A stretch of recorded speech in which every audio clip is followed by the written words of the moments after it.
Les jeunes d'aujourd'hui, ceux qui sont nés avec les smartphones, en fait, ils savent gérer le smartphone. Le fait, par exemple, de dire que sur TikTok, il y a tout et n'importe quoi, c'est vrai, mais je pense qu'un jeune est beaucoup plus critique envers ce qu'il voit que quelqu'un qui n'a pas été éduqué là-dedans. C'est comme la génération Internet. Par rapport à nos parents, évidemment, justement, la génération des boomers, l'Internet a dit que, et donc il y a une espèce de naïveté parce qu'ils jugent d'une nouvelle technologie avec les critères de l'ancienne. Alors que ceux qui sont de la génération Internet vont être beaucoup plus critiques, vont être capables d'aller chercher des contre-arguments, d'aller se renseigner.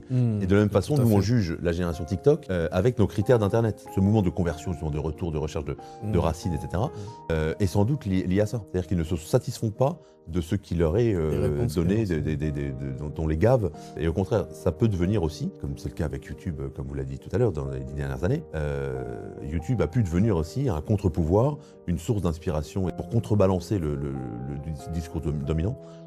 Sur pas mal d'aspects. Oui, c'est vrai, c'est l'accès à l'information en fait qui diffère selon les générations. Et en effet, les générations plus récentes ont accès à Internet tant qu'il n'est pas encore totalement contrôlé, bon, malgré toutes les censures qu'il peut y avoir. Tandis que les générations plus anciennes vont avoir accès uniquement à la sacro-sainte télé, aux médias, etc.